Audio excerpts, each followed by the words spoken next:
Mapagpalang araw po sa ating lahat. Ako nga po pala si Angela Jan Agner at welcome po sa aking 365 Daily Devotion ni Pastor Russell Ocampo, Seminar Edition, at ngayong araw po ay September 1, 2025 at ang topic po natin ngayong araw ay Saving Faith. Ano ang pananampalataya ng mga ligtas? And yung scripture po natin ngayong araw is Ephesians chapter 2 verse 8, and yung sabi po dito sa ating concept na saving faith is the wholehearted trust in Jesus Christ is a living and risen Savior for the forgiveness of sin and eternal life with God. It is more than agreeing with facts about Jesus. It is personal reliance upon Him, resting in His finished work of the cross and His resurrection. Saving faith is a gift of God's grace, produced by Holy Spirit through the Word of, and it unites us to Christ. And yung scripture po natin, sabi po dito sa Ephesians chapter 2 verse 8 to 9, for it is by grace you have been saved through faith, and this is not from yourselves.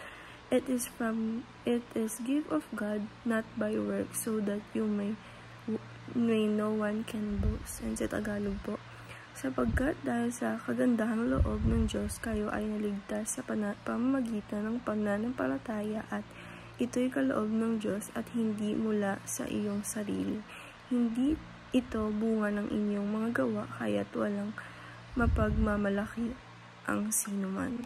And yung teaching po natin ngayong araw, sabi po dito, ito yung tatlong elements na kung ano talaga yung totoong faith or saving faith.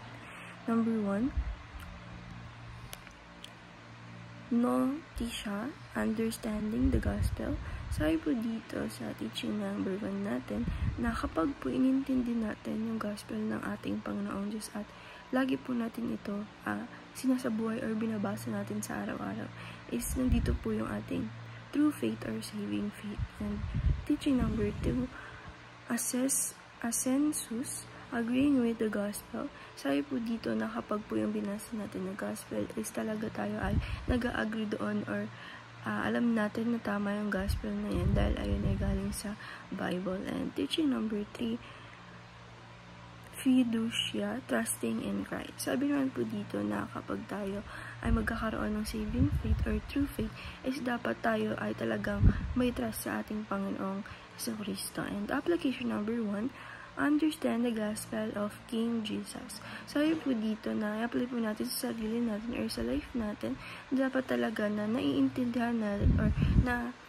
naiintindihan natin yung mga gospel ng ating Panginoong Jesucristo. And application number 2, agree that He is the Savior who died on the cross. Sabi po dito na i-apply din po natin sa life natin na kapag gusto natin makuha yung saving faith o yung true faith is dapat na nag-agree tayo na yung ating Panginoong Jesucristo yung nag-alay sa atin para mawala yung mga kasalanan natin. Siya yung Savior natin. And application number 3 is trust in Christ by surrendering your life to Him.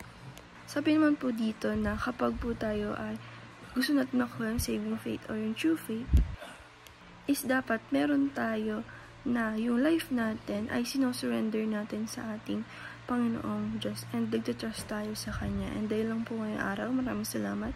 God bless.